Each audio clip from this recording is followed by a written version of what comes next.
thinking about this situation with Governor Palin and her family now for about a week. It was a week ago tonight, and maybe you know about it, maybe you don't know about it, but there was a joke that I told, and I thought I was telling it about the older daughter being at Yankee Stadium.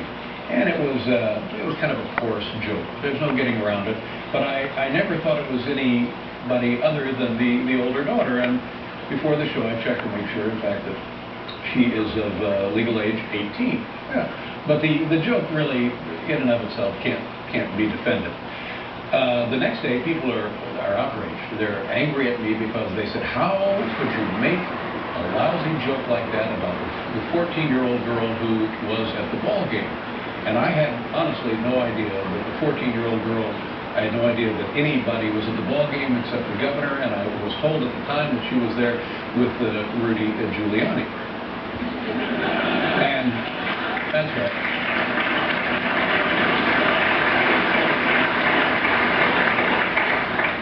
And I really should have made the joke about Rudy.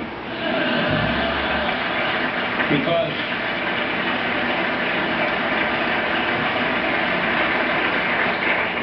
but I didn't, and now people are getting angry, and they're saying, well, how can you say something like that about a 14-year-old girl, and does that make you feel good to make these horrible jokes about a kid who's completely innocent, minding her own business, and turns out she was at the ball game. I had no idea she was there.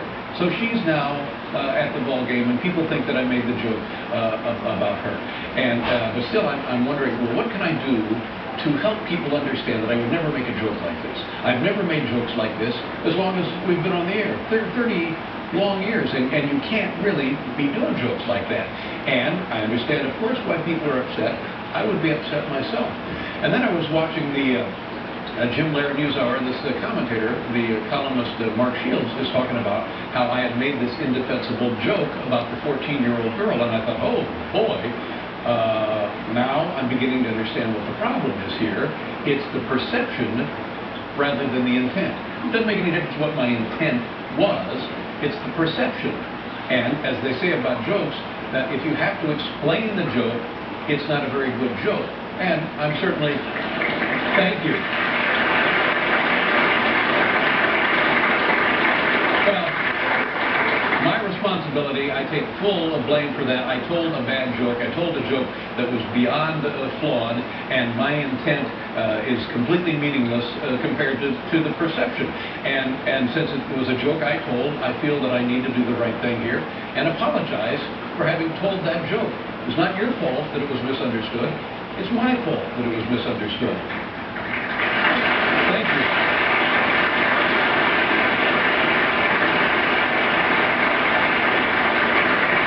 So I would like to apologize, especially to the two daughters involved, Bristol and Willow, and also to the governor and her family, and everybody else who was outraged by the joke.